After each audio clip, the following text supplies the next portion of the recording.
정태현 팀장은 오늘 롯데케미칼을 보고 계시고 김영 매니저는 넷게임즈 이렇게 네. 하시네요. 게임즈부터 먼저 가야 될 것 같아요. 게임즈 네. 요즘 변동이 너무 커가지고 어제 또 좀 악재가 있어가지고 네. 게임주들이 좀 많이 빠졌고 또 소위 규제, 말해서 규제 얘기 그쵸? 뭐 전면 규제도 아닌데 사실은. 아이 그냥 뭐 하루 이틀 얘기가 아니에요. 우리나라 이제 게임 규제 사실 좀 후진적이다라는 비판적인 시각도 상당히 좀 많이 있기 때문에 네.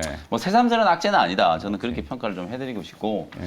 어쨌든 오늘 제 게임주를 준비한 이유는 최근에 이제 변동성이 좀 강한 건 있지만 조정을 충분히 다 받은 종목들 중에서 또 내년에 대한 기대감이 좀 살아날 수 있는 종목이라면 충분히 좀 공략을 좀 해볼 만하다. 이런 관점에서 오늘 넷게임즈라는 종목을 준비를 한번 해왔습니다. 네. 넥슨이 이제 최대 주주예요. 지분 한 56%, 56.31% 정도 이제 보유하고 있는 최대 주주고 아마 넥슨이 투자를 한 자회사들 중에서 가장 이제 게임 개발 역량으로 따져봤을 때는 뭐 최고의 기업이라고 할 수 있는 회사가 바로 넷게임즈. 넥슨이 최근 무슨 게임 하나가 상당히 히트 가능성이 있다고 그러던데. 넥슨에서 만든 거요. 네, 저희 그 카메라 감독님들이 가끔 얘기해 주셨는데 아 그래요? 어떤 게임인가요? 무슨 게임이에요? 얘기 좀 해주시죠. 프로젝트 게임. 네네. 네, 저희는 그 카메라 감독하고도 소통합니다. 게임을 잘 안 하니까. 네. 아니 근데 많이 하시는 분들이 잘 아시니까. 그럼요. 뭐 아는 이름만 분한테 내면 이제 알만한 게임일 것 같은데 어쨌든 그래서 이제 이 RPG 전문적으로 이제 게임을 개발하고 있는 회사가 바로 이제 넷게임즈라는 회사고 최근에 이제 뭐 또 넥슨이 투자한 회사 중에 또 넥슨 GT가 그러니까 주가가 워낙 넥슨GT가 주목을 많이 받죠. 그렇죠. 강하게 좀 올랐었기 때문에 또 넷게임즈도 다시 한번 또 환기 효과가 좀 생기지 않을까. 모바일 이제 MMORPG라고 하는 이제 히트라는 그 게임이 상당히 좀 크게 흥행을 좀 했고 그다음 네. B4가 이제 출시를 해가지고 좀 흥행을 좀 했다. 이렇게 이제 좀 말씀을 좀 드려보도록 하고 결국은 뭐 NFT 요즘은 게임은 이제 기본 옵션이에요. NFT를 다들 하겠다라고 하는데 실제로 이게 게임이 출시됐을 때 얼마나 좀 성공적으로 안착할 수 있는가 그런 게임의 이제 행태를 좀 잘 추적하고 있는 기업들이 어디인가를 이제 살펴봐야 된다라는 거거든요. 그 중에 하나가 이제 바로 이제 저는 넷게임즈라고 생각이 좀 드는데 블루 아카이드라고 하는 이제 게임이 이제 대규모 런칭을 해가지고 이제 성공을 했다. 그리고 실제로 이 게임 자체가 NFT에 이제 최적화되어 있는 수집형 게임이기 때문에 이게 정말 좋잖아요. 이렇게 뭔가를 또 모아가지고 요걸 나중에 코인으로 바꿔서 빗썸에 상장되어 있는 김치 코인으로 이제 또 환금을 할 수 있는 그런 구조. 근데 어저께 이제 아까 말씀하셨던 것처럼 규제 리스크가 뭐였냐면 최근에 이제 그 우리나라에 사실 미르포도 사실 우리나라에 정식으로 이제 출시된 건 아니었잖아요. 근데 이제 무한돌파 삼국지 리버스라고 하는 이 게임이 아까 뭐 우리 그 소문으로 들었어 시간에서도 잠깐 언급해 주셨는데 네. 그게 이제 등급 분류가 허가가 이제 취소돼서 사실상 이제 퇴출된 거거든요. 그렇다 보니까 야 그럼 이거 결국 우리나라 게임 회사들 NFT 게임 만들어봤자 이거 뭐 국내에서는 승인도 안 해줄 거고 소용없는 거 아니냐 뭐 이런 생각들을 많이 하시는데 어쨌든 시장 자체가 지금은 뭐 국내 시장보다는 동남아를 포함한 이 해외 시장을 공략하려고 하는 게 핵심이기 때문에 네. 해외에서는 이미 정말 뭐 성황리에 엄청나게 많은 유저들 실제로 방금 말씀드렸던 이 그 무한돌파 삼국지 같은 경우에는 뭐 동시 접촉자 숫자가 거의 20만 명 육박할 정도로 지금 그렇게 이제 유저들이 폭발적으로 늘어나기도 했었거든요. 그러니까 어쨌든 P2E 게임에 대한 가능성을 미르4 이후에 계속해서 지금 시장에서는 확인이 되고 있다. 그래서 내년에 이제 게임만 좀 잘 만들어가지고 재밌는 게임과 거기에다가 이제 NFT까지 좀 결합을 시키는 게임들이 좀 나온다면 충분히 흥행할 수 있지 않을까. 이 컴투스도 이제 그 컴투스 그 서머너즈 워 네. IP를 활용해가지고 크로니클이라고 하는 게임을 내년에 출시를 하는데 지금 미르4가 1매출이 한 6억 정도 나와요. 근데 이 크로니클 같은 경우에는 1매출 거의 8억 이상을 지금 기대한다라는 얘기들이 지금 나오고 있을 정도로 어쨌든 이 P2E 시장이 내년에 정말 폭발적으로 성장할 수 있는 상황이기 때문에 지금까지는 말 그대로 누가 NFT 한다 그러면 이게 된다 안 된다를 떠나서 무조건 그냥 급등을 하던 그런 흐름이었다면 이제는 분명히 좀 옥석을 가리고 실제로 게임을 런칭을 했을 때 이 회사가 얼마나 흥행을 할 수 있고 또 얼마나 매출이 실질적으로 이제 발생할 수 있는지를 분명히 좀 따져봐야 된다는 거죠. 그런 측면에서 봤을 때는 뭐 내년에 말씀드렸던 이제 블루 아카이드 요 게임을 이제 기반으로 해서 NFT 게임이 출시될 수 있는 가능성도 있고 그 외에 V4 오디세이라든지 프로젝트 매그넘 뭐 이런 게임들이 사실상 어찌 보면 내년에 이제 신작 기대감을 또 받을 수 있는 그런 상황이기 때문에 차트에서 지금 보시는 것처럼 주가는 이미 단기 기대감으로 급등했던 걸 뭐 조정을 다 받아버렸거든요. 30% 이상 지금 빠졌다가 바닥이 좀 잡히고 있는 단계이기 때문에 15,000원에서 15,500원 정도를 매수 밴드로 딱 설정해놓고 저점 공략을 한번 해보시고요. 1차 목표 가격은 18,000원, 손절 가격은 13,600원 정도로 가격 전략을 정리를 좀 해드려 보도록 하겠습니다. 네. 자, 뭐 김명민 매니저는 일단 넷게임즈라는 선택을 오늘 하셨고, 그다음에 정태현 팀장 얘기 듣기에는 김명민 매니저 시간이 다 됐기 때문에 보내드려야 될 것 같아요. 네. 네. 자, 오늘의 이벤트. 네, 오늘도 오후 4시에 무료 공개 방송 있으니까요. 네. 오후 4시에 장 끝나고 나서 온라인 공개 방송 시간에 다시 뵙도록 하겠습니다. MBN 골드 김영민 매니저였습니다. 수고하셨습니다. 네, 감사합니다. 정태관 팀장의 기업은 롯데케미칼. 네. 의외로 조금 삼천포 쪽으로, 삼천포가 이제 없어졌어요. 참. 사천으로 4천을 바뀌었죠. 바뀌었지만, 네. 네. 하여튼 약간 조금 피해가는 전략입니까? 어떤 의미일까 이게?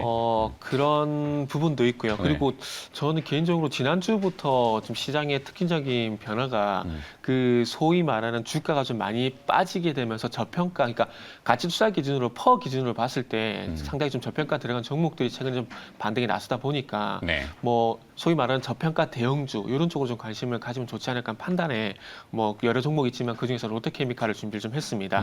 그래서 예상 롯데케미칼 퍼도 일단 먼저 말씀드리면 네. 지금 현재 예상 PER이 한 3.5배 정도로 얘기가 나오고 있는 상황입니다. PER, 네, PER 퍼. 주가 수익 비율이. 네, 퍼가 한 3.5배 정도 얘기가 나오고 있는 상황이거든요. 그래서 최근에 저평가 관련된 종목으로서 롯데케미칼이 이제 꼽히고 있는 상황입니다. 자, 그래서 내용을 좀 말씀을 드리면 일단은 지금 롯데케미칼이 최근에 나오고 있는 12월 달 들어와서 주가 좀 반등이 나섰는데 어쨌든 내년 2분기 때 뭐 이 나프타 가격이 바닥을 다지게 되면서 이제 뭐 그 수익성이 개선되는 얘기가 있는데 지금 나프타 가격이 11월 달에 그 톤당 770달러를 고점을 찍고 최근에 좀 하락을 하고 있습니다. 그래서 최근에 나프타 가격을 좀 검색을 해보니까 톤당 690달러까지 하락을 했더라고요. 그래서 이 4분기 그 바닥에 대한 어떤 가능성이 조금 더 신빙성이 있어진다라는 볼 수가 있을 것 같습니다. 나프타 가격이 하락을 하게 되면은 이 롯데케미칼에서 만들고 있는 폴리에틸렌이라든지 폴리프로필렌 여기 어떤 마진이 증가할 수밖에 없는 부분들이기 때문에 그래서 턴어라운드한 얘기가 그런 근거로 나온다 좀 보시면 될 것 같은데 시장에서는 2분기 정도 예상을 하고 있는데 이미 나프타 가격은 11월 달부터 현재 하락으로 전환됐다라는 부분들 좀 참고를 하시고요. 그리고 최근에 뭐 반도체 같은 경우는 모건 스탠리가 투자 의견을 변경을 했는데 네. 이 롯데케미칼 같은 경우는 JP모간이 목표 주가를 또 상향 조정을 했습니다. 어. 투자 의견도 매수로 변경을 했고요. 그래서 그런 부분들 또 참고를 해보시고 그리고 최근에 이제 또 소위 말하는 포스코한지 대형 기업들이 우리나라 그 대기업들이 이제 신사업을 많이 또 그 진행을 하고 있습니다. 근데 롯데 같은 경우에도 현재 수소 그리고 2차 전지 이 두 부분 쪽으로 현재 사업을 또 진행을 하는데 2030년까지 수소 쪽에만 4조 4천억 정도 투자를 한다라고 합니다. 그래서 지금 국내 쪽 같은 경우에는 수소 충전 사업을 진행하기 위해서 SK가스와 조인트 벤처를 내년에 설립하기로 이게 나오고 있는 상황이고요. 그리고 해외 쪽 같은 경우에는 그 친환경 그린 수소, 그러니까 수전의 방식입니다. 수전의 방식으로 생산을 하는 그린 수소를 생산하기 위한 그 공장 후보지를 말레이시아 뭐 사리왁 지역에 현재 주정부와 예타를 진행하고 있는 상황이기 때문에 이 부분도 진행될 가능성이 상당히 높다라고 보면 될 것 같고요. 그래서 이 대규모 자금을 투자를 하게 되면서 수소 사업 부분에서만 매출을 2025년에는 6천억 그리고 2030년에 투자가 마무리가 되는 2030년에는 3조 정도 현재 목표로 하고 있다라고 하고 있습니다. 그래서 수소 쪽으로 이제 암모니아를 포함한 수소 사업을 상당히 적극적으로 현재 진행하고 있는 부분들이 있고요. 지금 잘 아시겠지만 최근 삼성 엔지니어링과도 현재 수소 사업에 대해서 현재 같이 진행을 그 협력을 진행을 하고 있다는 부분들도 좀 참고를 하시고요. 그리고 2차 전지 소재 사업 올 연초에 보시면 아시겠지만 첨보라든지 에코프로비엠 이런 2차 전지 소재 관련된 종목들이 주가 상당히 괜찮았었는데 롯데케미칼도 이제 2차 전지 소재 사업을 진출합니다.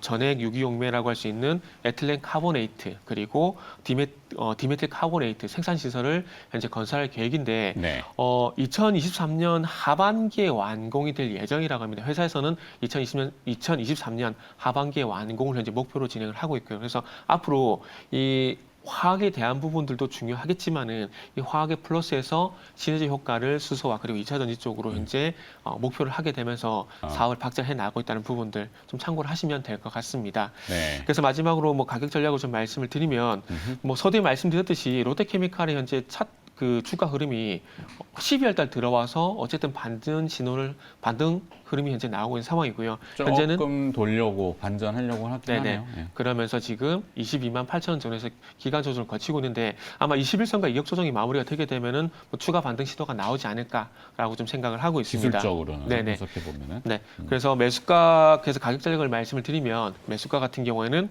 22만 5천 원에서 23만 원 정도 말씀을 좀 드리고 싶고요. 목표가는 241선 부근까지 좀 잡았습니다. 26만 5천 원 그리고 손절가는 21만 5천 원 제시하도록 하겠습니다. 네, 가격 전략 제시됐으니까 참고해 보시고요. 내용 정리は이제 좀 이따 나갈 거고 네. 언뜻 말씀하시는 동안 쭉 봤는데 이제 성장주의 최근의 대표격인 게임즈의 위메이드. 네. 위메이드는 이제 지금 시가총액이 한 5조 2천억 정도 되고 롯데케미칼은 시가총액이 7조 8천억 이렇게 되는데 위메이드는 PER이 약 100배네요. 네. 롯데케미칼은 아까 몇 배? 3.5배. 3.5배에서 5배 좀 미만. 네네. 어떻게 낮다라고 할 수는 없겠지만 뭐 하여튼 문재인 대통령도 지금 호주에 가서 자원에 대해서 공급망 이슈 네. 지금 점검을 하잖아요. 그것도 있고 이제 생각난 말씀드릴게요. 그 이번에 방산관리 수출도 계약건 있지 않습니까? 네, 그것 때문에 간 것도 있고. 전차 네. K9인가? 네. K9 맞죠? 잠깐 방산 쪽인데 갑자기 생각이 안 나네요. 이따 치고. 네. 하여튼 실물로 보이는 것과 그다음에 이제 상상으로 구현되는 디지털과 이런 괴리가 너무 넓기 때문에 그런 의미에서 오늘은 롯데케미칼 네. 실물 쪽으로 연말이니까 뭐 배당 이슈도 조금 있죠. 할 수 있는. 과학적. 네. 알겠습니다. 배당은 금호석유 쪽 보는 게 더 나으실 겁니다. 금호석유. 네. 네, 하여튼 정태현 팀장의 오늘 관심 기업은 롯데케미칼로 들어봤습니다. 자, 또 시청자분들의 관심 리스트 알아보고 와야 될 것 같으니까요. 네, 권재현 아나운서 연결해 보도록 하죠.